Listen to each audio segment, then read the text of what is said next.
everyone. My name is Jeremy Slezak, and I am the head of the Economic and Commercial section of the U.S. Embassy in La Paz, Bolivia. And we're going to do something different today for MChem. We're going to be having a webinar, of which there have been many. We're going to do this one in English. So hopefully people can understand me. Our expert speaker, Justin Siebert, who's with us today, he will be speaking in English as well. And we will start with the presentation by Justin, and after that we will open up the floor for questions. Probably the easiest way to do it will be by using the chat that's available through Zoom, and we'll be monitoring those questions and responding to as many of them as we can.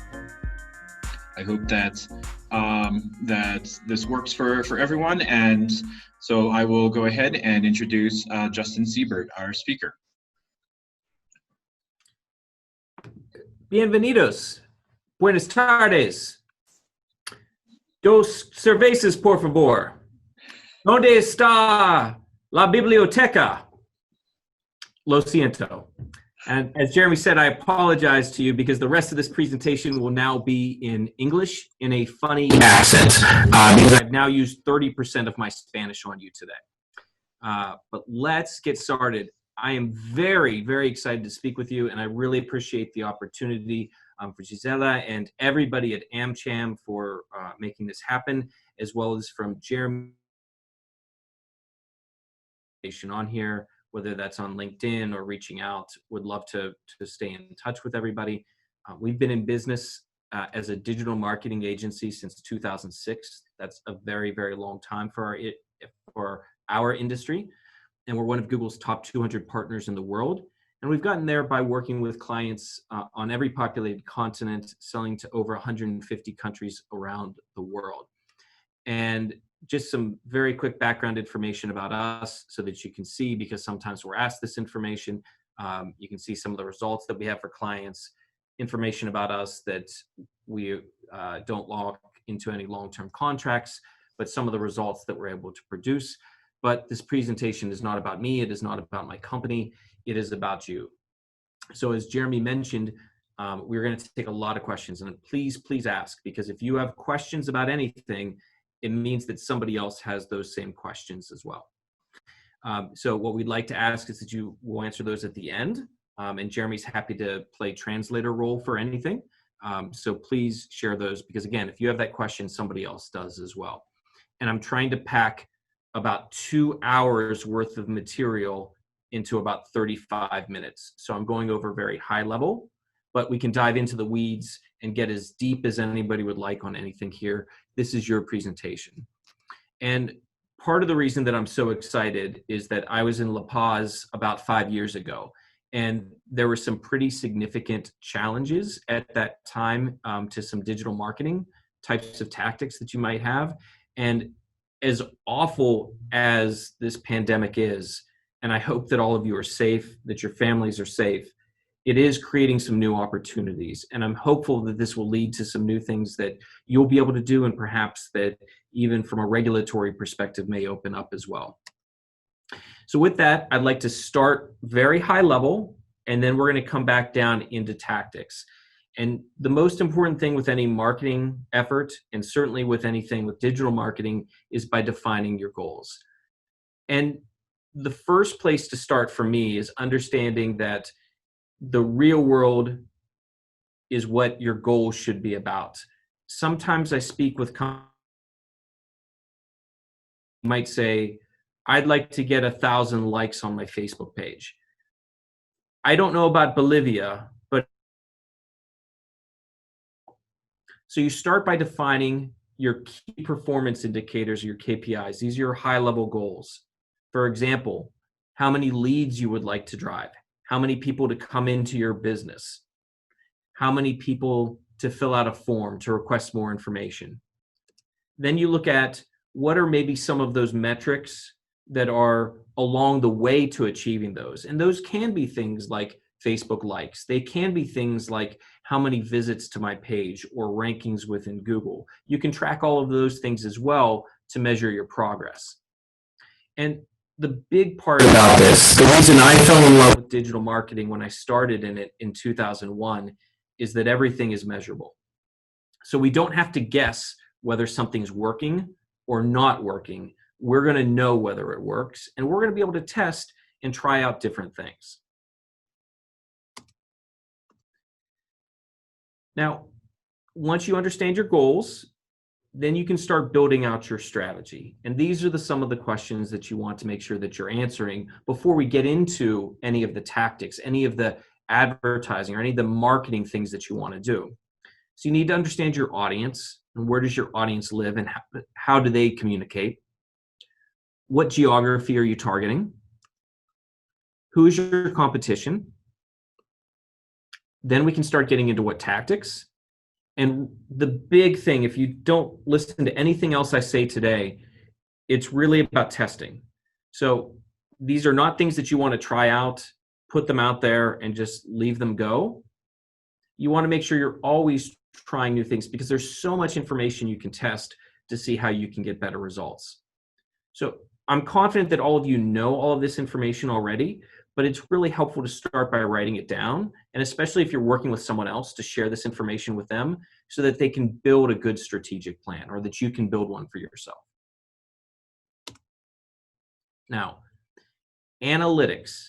This is your stop, do not pass, go moment. If you do not have analytics, usually Google Analytics is the most popular platform out there for your website. You need to go get it now. It doesn't cost you anything. And once you get it, it's going to open up to a great deal of information so that you can see how people are using your site and how close you are to achieving your goals. And like we said before, you're going to know whether everything works or not.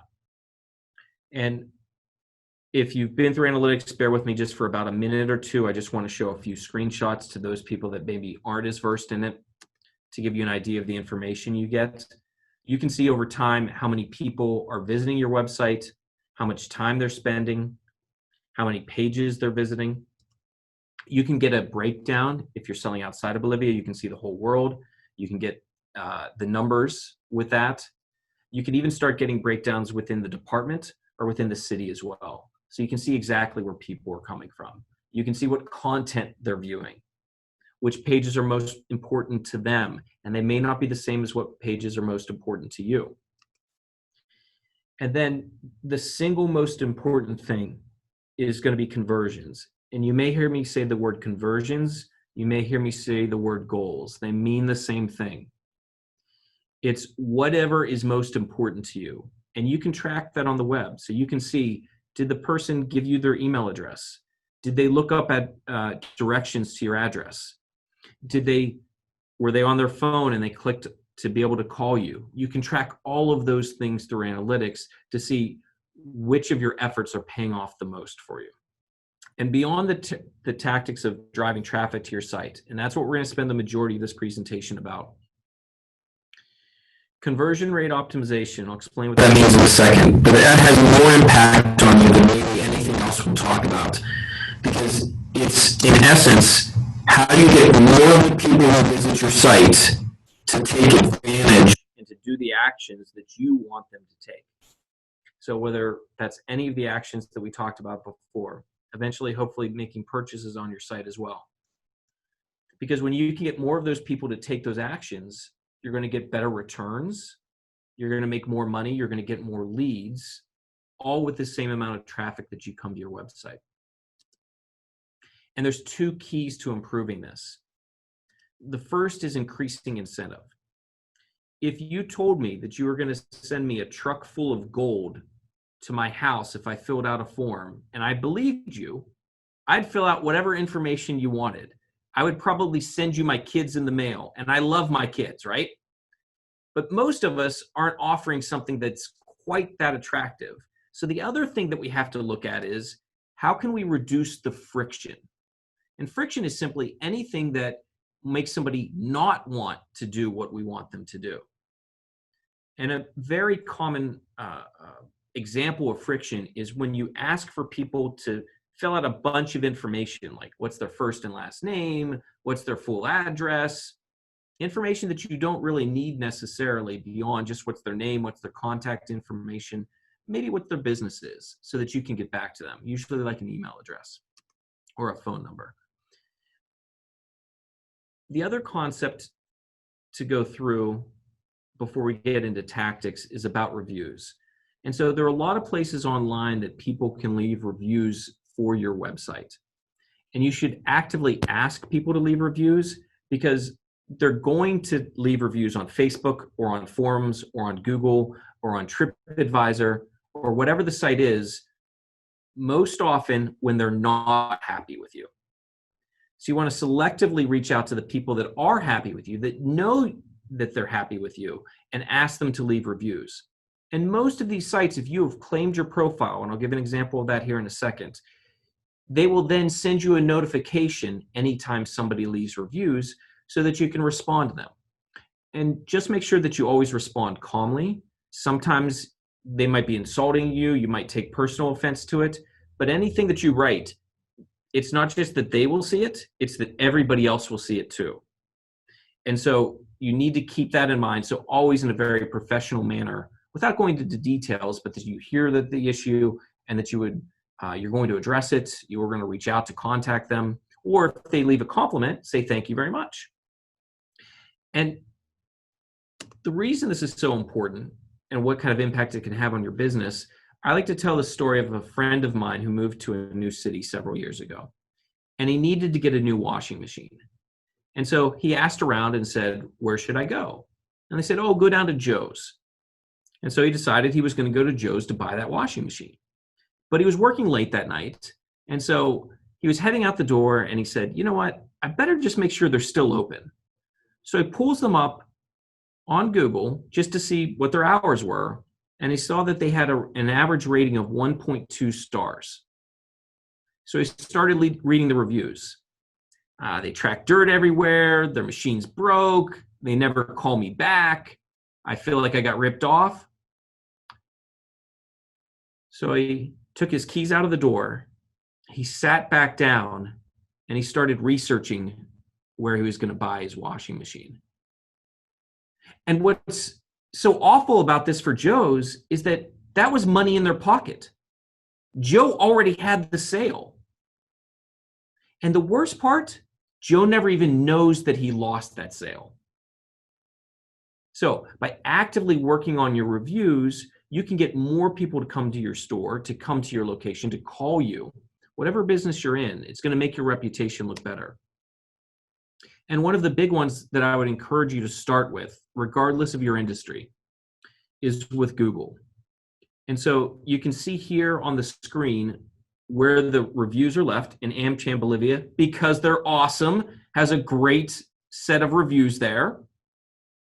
But addition to that, if you see where that arrow is pointing, it's asking, is this your place of business? So I'd encourage all of you right now or right after this webinar is over, look up your own business on Google and see, do you have something like that? If so, it means that you can claim your business, you can start getting notification of reviews, you can start encouraging reviews, you can put up pictures of your business, you can say what your contact information is, you can share photos. It's free. There's no charge for this whatsoever. So if you haven't claimed this, which we would call Google My Business or Google Local Listing, this is something that you should do today. All right.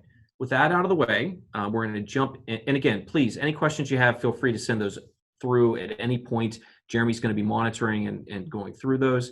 And he's going to notify me if something I've said is unclear, and we can go and address it now. Otherwise, we'll talk about it later. But with all of that out of the way, let's dive into the tactics. What are the ways that you can drive more traffic to your websites? And I want to start with search engines. Obviously, Bolivia, Google's number one. It's that way in all but 4 countries around the world. So we're going to concentrate on Google here. And why search engines? What's the benefit of them? It's all about intent. Radio, TV, newspapers, magazines, all of these things can be wonderful. But unlike those places, search engines have the benefit of intent. People are actively looking for what you're selling, and you're able to reach them. You're able to show off your products or services at that exact moment they're most interested. So you know you're reaching the right people. And there's two types of listings. The ones that you see the most often are in the blue at the bottom. Search engine optimization, natural listings, organic listings. Those are the things that Google thinks are the best results. And then up top that you see fewer of in Bolivia, but is pay-per-click advertising, pago por click. And we'll talk about what both of these means, but these are two separate ways to leverage Google. Now, with SEO, what are the benefits of it? We already talked about you're reaching the people that are most interested. It can send lots of traffic to your website from the right sources, and you don't have to pay for any of those clicks. The big one that took me a while to learn how valuable this was it's really a sense of legitimacy. Because if you're showing high on searches, not just for your name, but for the things that you sell, people automatically associate you being a real company, a large company when that happens. And when you're not showing up, but your competition is, they're getting that sense of legitimacy. If you're able to optimize your website, it can last for a very long time, and you're going to be able to measure its impact. Now, when we talk about what matters most, for me, it's my family matters most. Even though I just said I would send my kids to someplace to get a truck full of gold, I really do care about them. But what matters most to Google is the user experience. And so we're going to talk about what their formula looks like. And it's all keyword based, meaning Google's going to show the particular website and the particular page of that website it thinks has the best information for whatever you searched for. And it has a giant algorithm or formula with hundreds of variables that they change more than once per day. But most of these variables fall into two categories. And the first category, I like to think of as authority. That's information that you have control over that happens on your website. Are there a lot of errors on it? Does it load quickly? Does it have great content talking about those keywords, whatever the person searched for? Does it look good on mobile? All those things that you have control over. But Google also wants to check your credibility. So they're looking for things that happen off of your website, the way that your site is talked about. Is it talked about in the local news? Are there links from other websites pointing back to your site?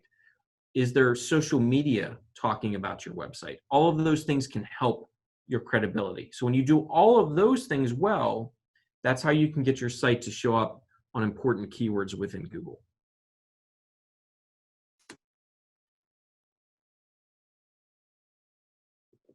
Now on the other side, when we talked about the pay-per-click ads, it's also keyword based.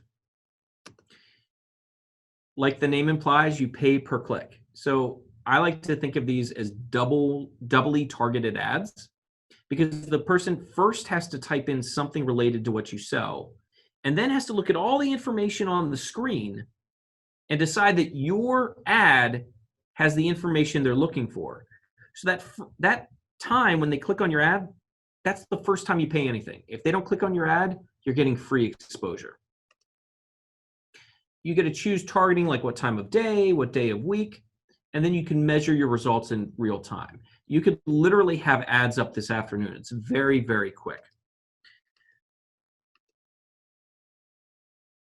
And I don't want to sound like a broken record saying the same thing over and over again, but you're going to know what works. You get tons and tons of data to see whether this is profitable for you, because you shouldn't be spending money on it if it's not.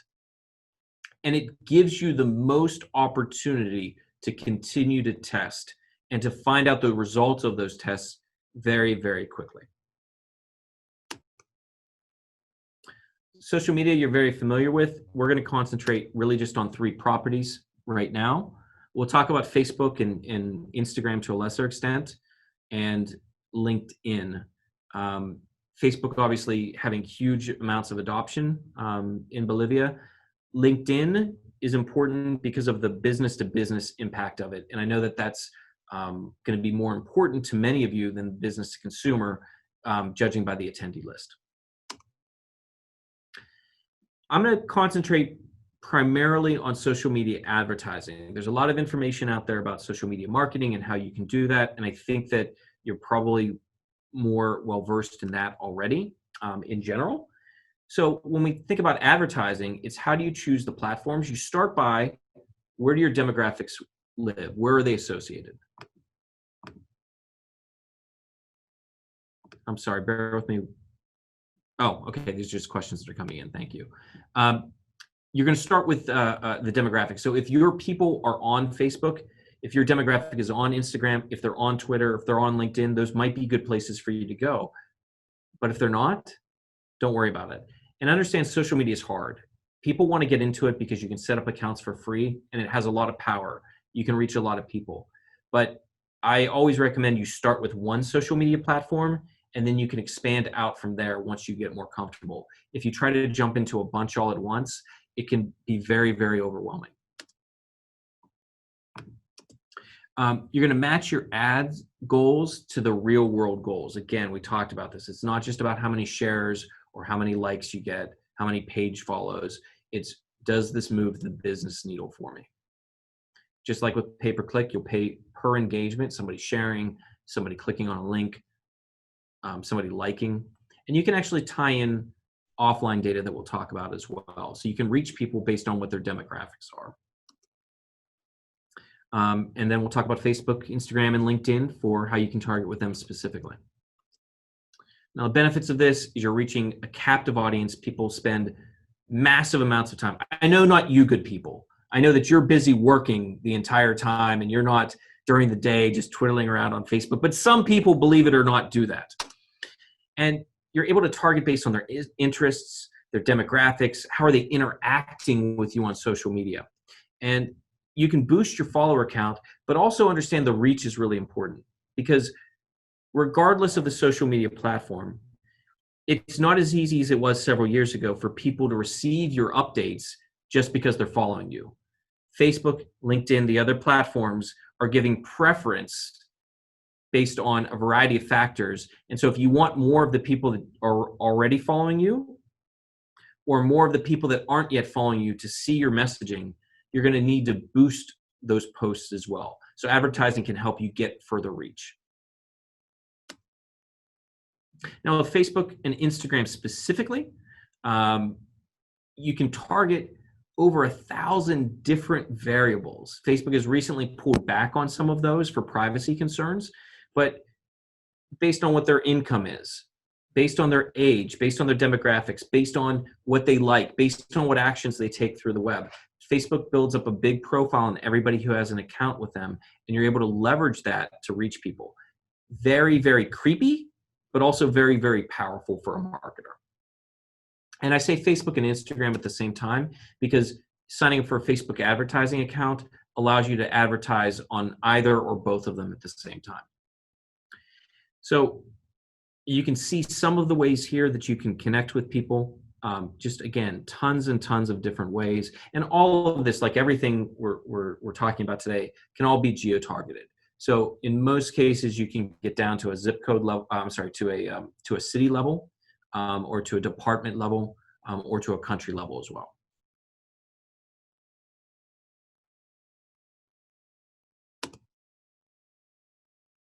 Now with LinkedIn advertising, you're able to reach people professionally. So with Facebook and LinkedIn, one of the nice things is you can sign up for accounts with them, advertising accounts, and not pay them any money, but start building campaigns so you can see what your total audience looks like. That's free for you to do. You don't have to commit to anything to see whether your demographics are on there. And if you are in a B2B situation where your particular industry is using LinkedIn, this can be a really great way to go. What I'll encourage everybody with LinkedIn, one of the most important things is having an offer of content that the person finds valuable.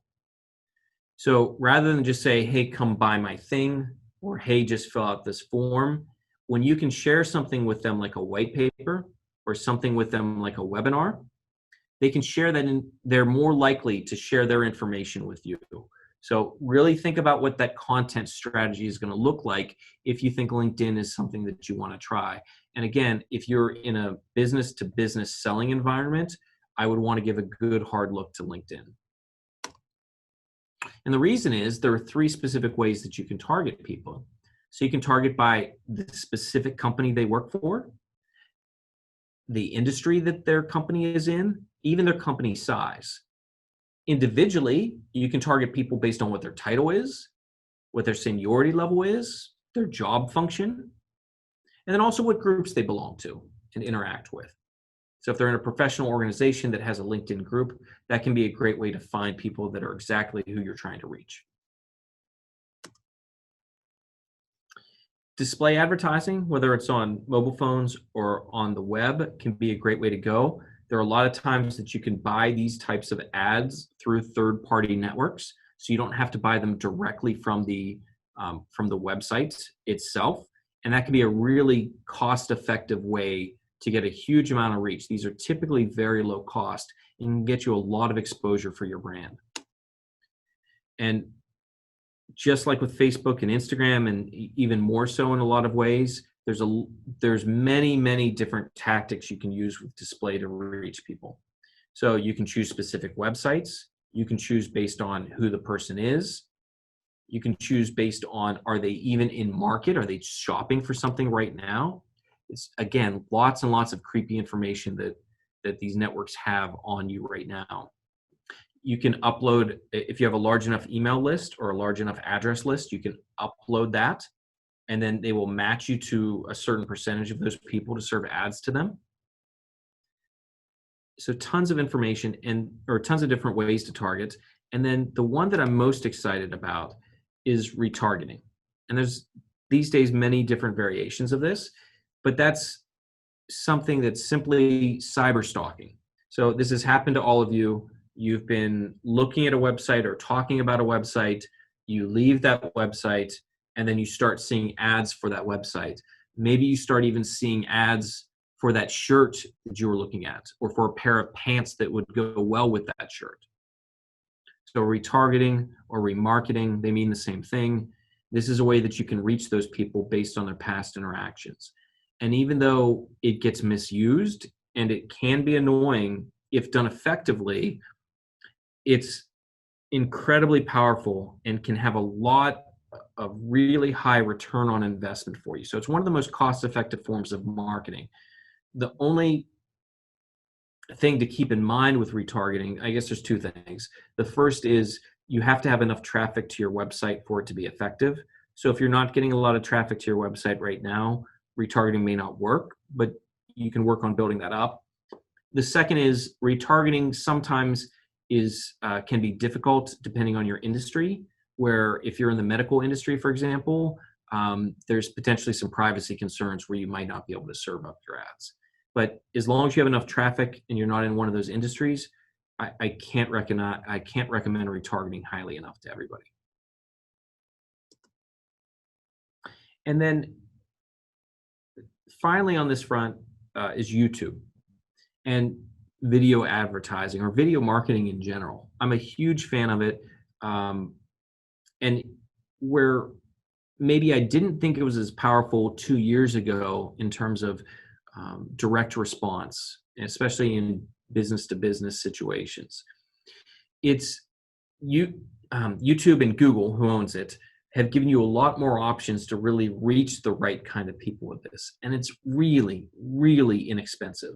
You can pay a very small amount of money for views of your video. So if you do have quality content that you can share, and all of you can create it, just think about what you have an expertise in. What do people want to know that you have knowledge of, that you have perspective of? If you're able to do video and shoot that, this can be incredibly effective for you at a very, very low cost. So I'm very high on YouTube. Now, that's it for tactics. I want to just talk through a framework here to think about what position your business is in right now and how you might want to think about what you want to do. We're going to walk through 5 different scenarios, and after that I'll pause and we'll be able to start taking questions. So we've put together a guide, and I apologize, this is not in Spanish yet, but if you go to this link, and I'll be sending out this presentation so that you can have it. You don't need to write it down, but you can see the full infographic that we created, and you can see the information laid out in an easy to understand way, but I'm going to break it up right now to walk through with everybody. So the first position to think about is when you're in survival mode. And in other words, you have a liquidity crisis right now. You're really concerned about your cash. When you're in those positions, you want to think about pausing your advertising. And the big one to me is, for anything that you're considering doing, really identify what will produce revenue in time. So there's a lot of things that you can do that will help you in the long term and down the road, but what's going to help you quickly enough to bring in the money that you need to be able to survive this very hectic period. And so there's a lot of ways that you can boost your free messaging. PR is great. Public relations is great here. Social media, email, video, all great tactics to use if you're in this situation. I'm also a huge fan of apps. So if you do have an app, this is a great way to get information out to people, because you can do push notifications. The second situation that you might be in would be if you're in a downturn, or otherwise your revenue is declining at the moment. And if that's the case, you really want to judge all of your marketing and advertising efforts very closely and pause everything except what is producing the absolute highest ROI. And from a digital marketing perspective, that should be easy for you to find out if you have analytics and everything set up so that you can see what's working. This is the time, if you're in this situation right now, to really develop your content, writing things, whether it's for a blog or for your website, doing things for social media, creating videos. This is the time to create that. If you're not as busy as you would like to be and you have that extra time, that's going to help you a little bit now, but more a couple months from now and beyond, so that you can really position yourself to come out well from this. And this is also the time that if you are selling products, getting those products up on Mercado Libre, or eventually on your own website as well, that's a great way to advertise those as well. Now, if you're flat right now, great. A lot of companies would be very jealous of that. Congratulations. So start looking at what challenges do you have, as well as what opportunities do you have for the future. And look at what new opportunities those are, and I would push those. So I would market them, I would advertise them. I'd also be open to acquisitions. Maybe there's some businesses that aren't doing quite as well and that are looking for a lifeline. Maybe you can bring them on and bring some of their talent on, bring some of their customers on as well. So big fan in these situations to think about long-term growth. Fourth situation you might find yourself in is you're actually doing a little bit better. You have some additional revenue coming in. And this is the time you might want to try new ads. This is the time that you might say, normally I have a certain dollar amount, a certain amount that I'm trying to reach, that I want a cost per lead or a cost per sale to come under that amount. And you can use that amount to maybe loosen it up a little bit so that you can gain more market share. And finally, if you're in a situation where maybe you're in the medical industry, maybe you're in a cleaning industry, something like that where your business is really booming, there's a few different actions that you want to consider. And those are really, what can you do to expand and take advantage of this time, because you don't know how long it's going to last. Definitely promote any kind of charity that you're doing, any kind of goodwill that you're creating, and really push your job openings. People are going to be looking for jobs. It's a great time to get more talent into your organization, and it's just a good message for people to see that you're really growing. You want them to learn all of this information. And I would also look closely at job boards to see what people are saying about you, and encourage your employees. This is a good tactic anytime, but especially in this situation, encourage them to leave reviews for you and what it's like working on your business, because it's another thing that people are going to be checking out before they would even apply to you. So with that, we'll close out the information. Before I turn it over to Jeremy to go over questions, I would like to make this offer so that anybody that would like to have your digital marketing reviewed, your website reviewed, your social media reviewed, if you go to directom.com/amcham, and I'll leave this up right now while we're talking, you can fill out a form that is in Espanol, and then we would have a brief conversation with you to learn a little bit more about your goals. We can have somebody on our end that speaks Spanish much much better than I do, join that call as well. But we'll do that. We'll find out the information, then we'll set up another call with you to give you recommendations. So if that's something you're interested in, there's no cost for that. We just would like to be able to do that. We see that as our role right now, is to help as many businesses as we can. So with that, I'll turn it over to you, Jeremy. Great. Thank you very much, Justin. Really interesting, really informative, and certainly had me thinking about a lot of different things, different ways to take advantage of this. Right now, I had a question myself. We also had a question from Leonardo, which we'll start with. If there are other questions, as we noted, you could ask the question in Spanish or in English, and we'll do our best to translate it in both directions if needed. I know one question that will always come up as well is about the presentation itself. Will this presentation be made available, Justin? Yes, absolutely. So I will share that with Gisela and allow them to send that out to everybody. Great. So the question that's come in from Leonardo is if you would recommend using the Zapier tool in order to use various marketing apps at an early stage of an e-commerce venture in Bolivia. Yeah, awesome question. We're huge fans of Zapier. So for those of you that are not aware, Zapier is what I would call a connector tool. So it can get an app or a platform to talk to another one. So for example, let's say that you're collecting information through your website through a form, and then you want that to go out to MailChimp or another platform that you're using for email.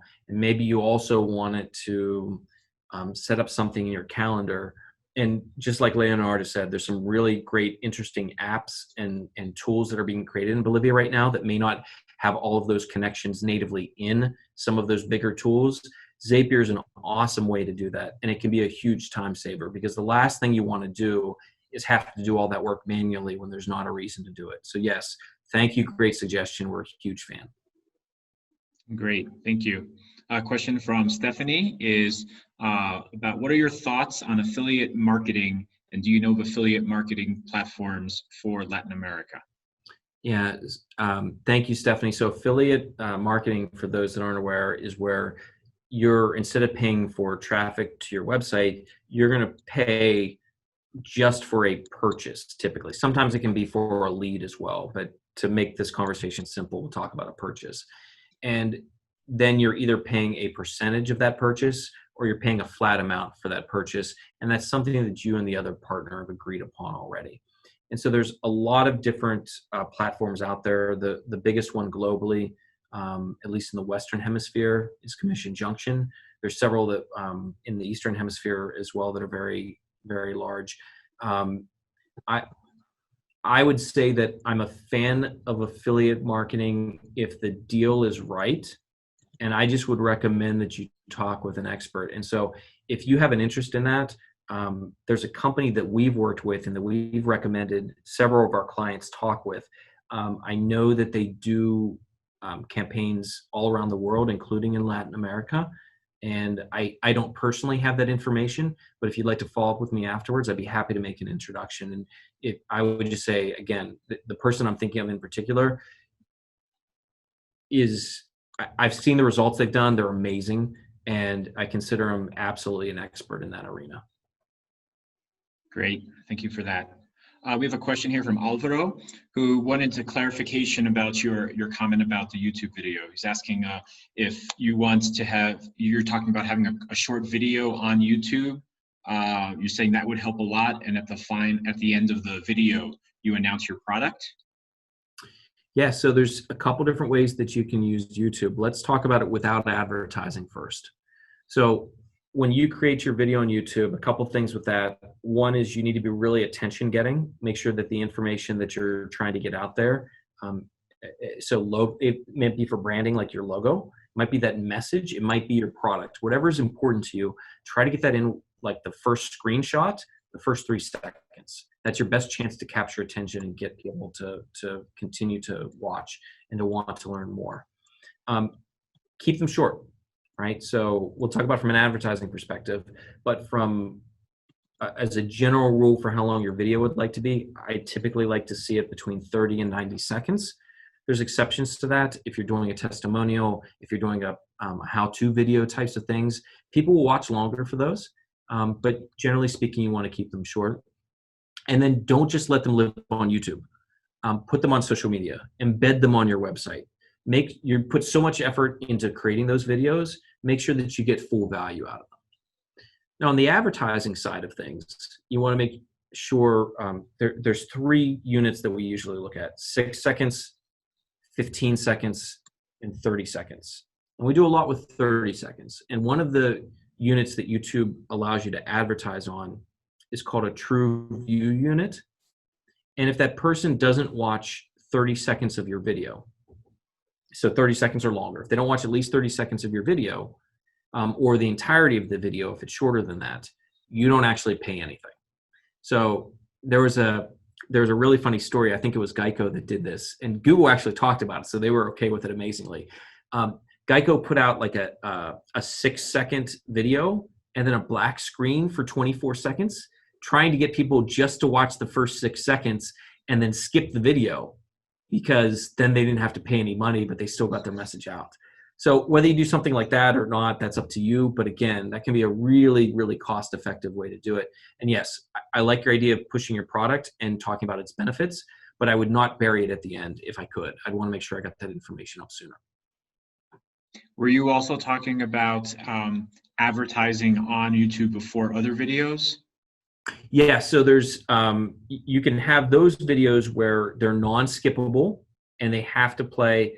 There's some units that you can only get if you do a unit with YouTube directly, and you're paying like, and I'm sorry, I don't know the exchange rate to do this off the top of my head, but committing at least $10,000 or $15,000. So they're very, very expensive to do.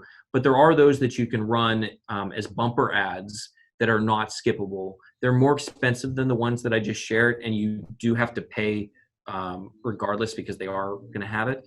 So those can work, but I'm actually a big fan of the skippable. I know they get a bad name, but I found them to be really cost effective. Great, thank you. This is from Fernando. Hello, Justin. Thanks for the information. What is coming down the road at Google that we should keep tabs on? I love this question. I'm going to answer with a few different things that have been happening over the past couple years, and that Google's putting more and more emphasis on. Because what Google does typically is it'll make an adjustment to its formula. And I'm sorry, and that was Fernando, you said? Fernando, yes. So, Fernando, also, I'm going to start answering this question. I assume you mean from an SEO perspective, from an algorithm perspective. But if you mean it from an ads perspective, let me know, because I'll answer the question a little bit differently. So from what Google typically does with its formula, it will start making minor changes, then it might make a big change, but only a big change to a certain sector, and then it continues to push it down the road. So I look at things that have happened somewhat recently for what it's going to change in the future. So one of the big things it started with was speed, right? It said, we need your site to load quickly. Then they looked at mobile and how important that was. And in Bolivia, you've known that for a long time. The United States, it took a little bit longer to catch up because so many more people were using desktops and laptops. It was also looking at security for your website, having that HTTPS. So all those things are really important. There's 2 big things that they've done somewhat recently. I think these are the 2 biggest changes in the last 4 years, maybe.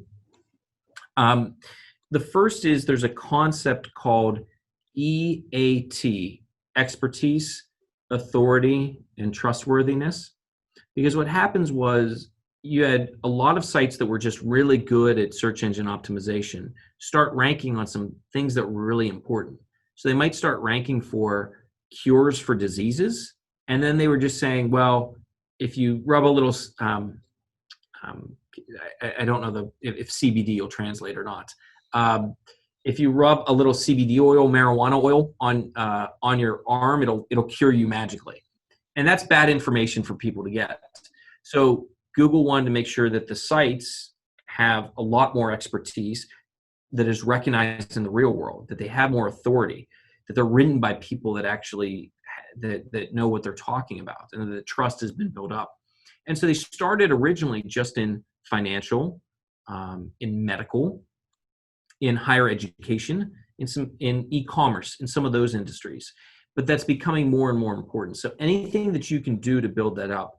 And one big way is if you write blogs, if you produce articles on other websites, the more that you can prove yourself as an expert, the more that you can share your credentials on your website, the more that you can make it easy for people to find your contact information.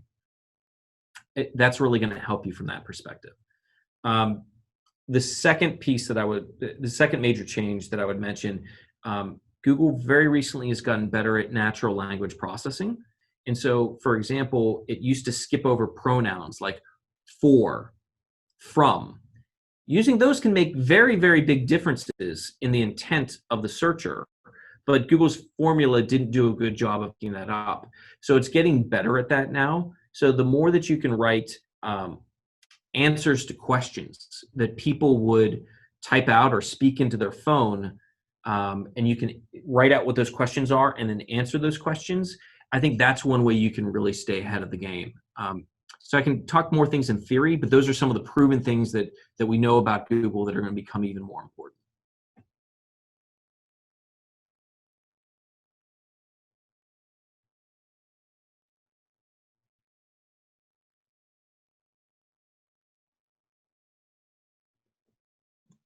Sorry about that.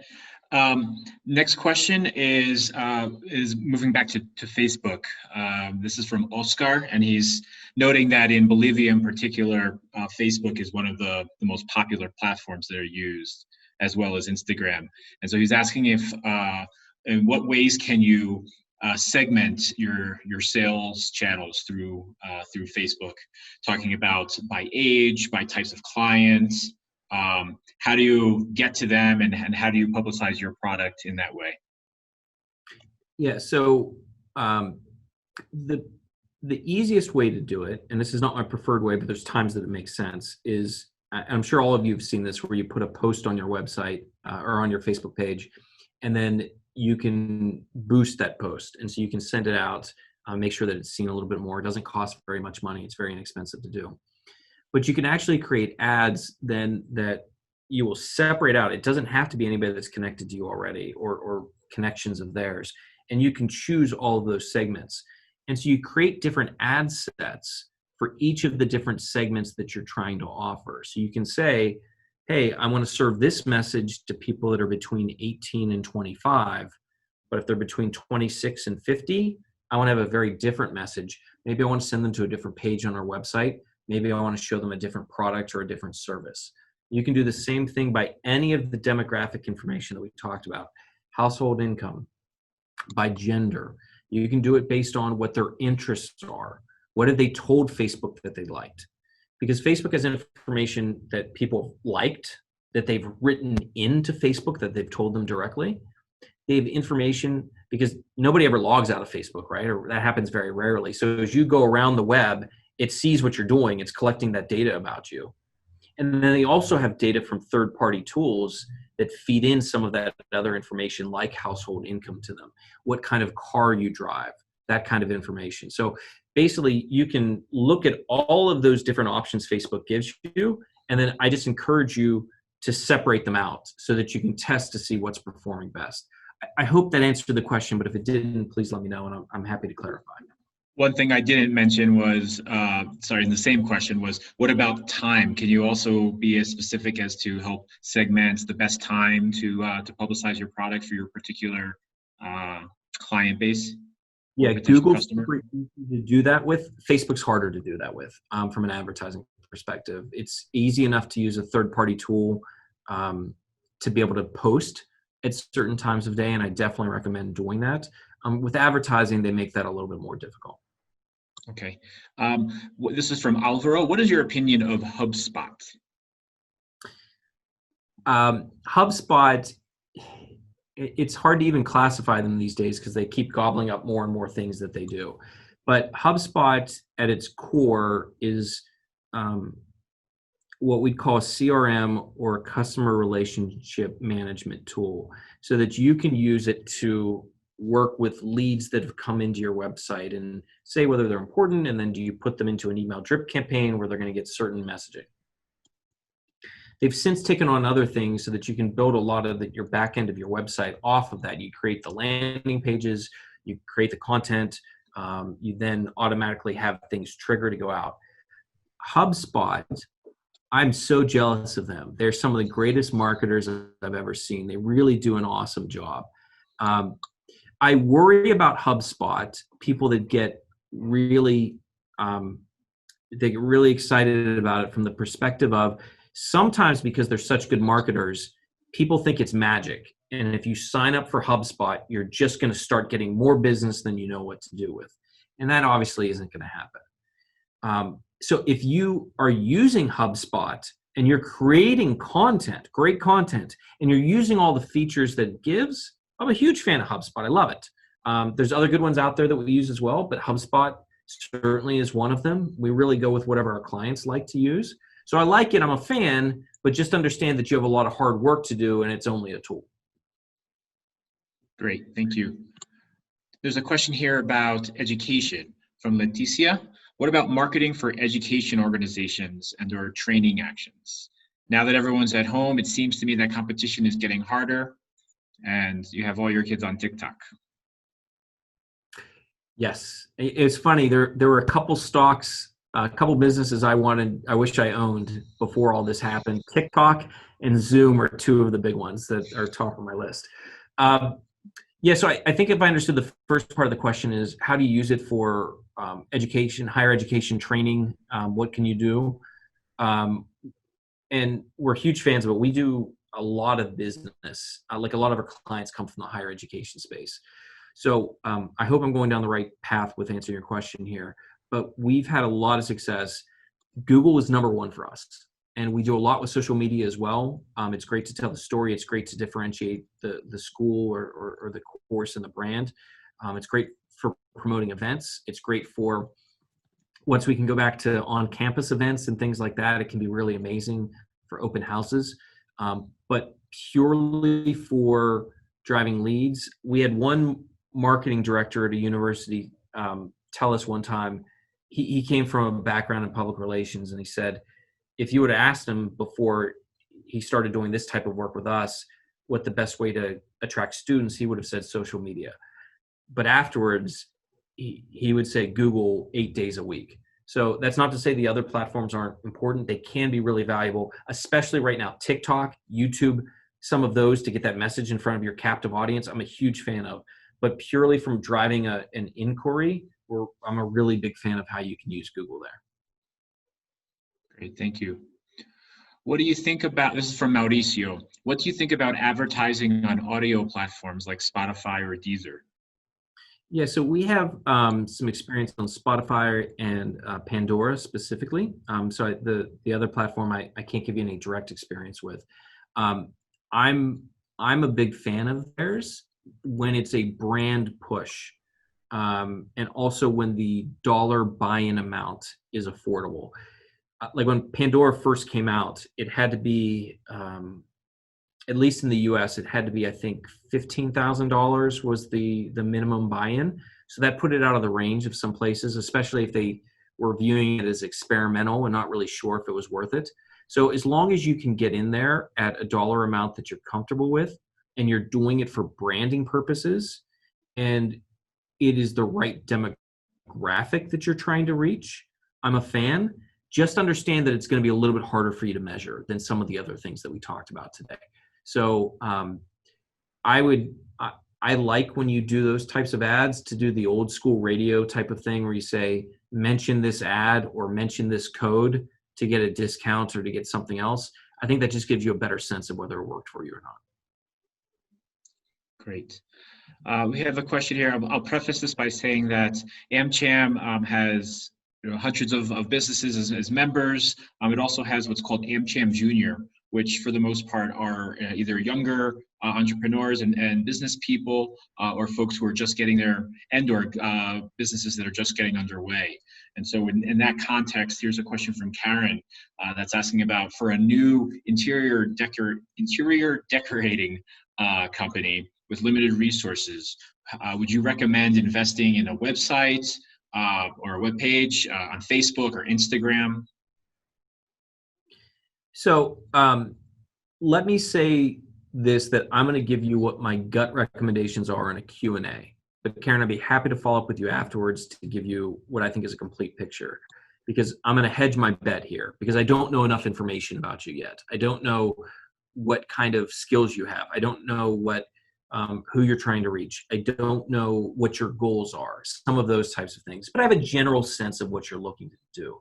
So based on that, first of all, a phrase one of my colleagues likes to use is, if it's free, it's me.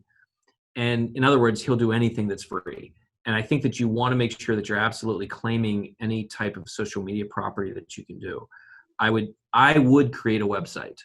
There's enough places that you can do it free or for very, very little money right now, that even if it's not the best website in the world, I think it's a great place to be.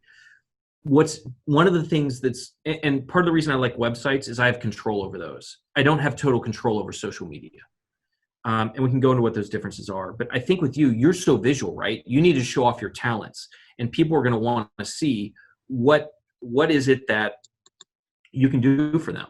And I think Instagram would be really big. I think Facebook would be really big.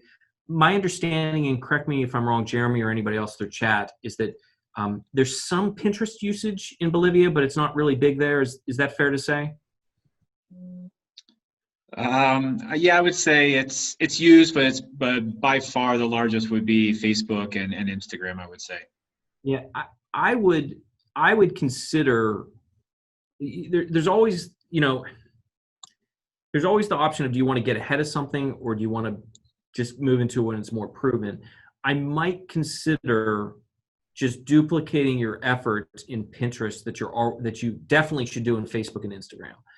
And the reason is, that's the type of thing where people will pin your pictures of stuff that you've done to their boards for ideas of things to do in the future. And we've seen that have a really good e-commerce interaction in the United States. So again, it might be too early for you to jump on in Pinterest in Bolivia, but definitely any of those sites that you can, that are visual and you can show off what you're doing, I think are going to be very powerful for you. Great. And I'm sorry, one more, Jeremy, on that. I really love YouTube.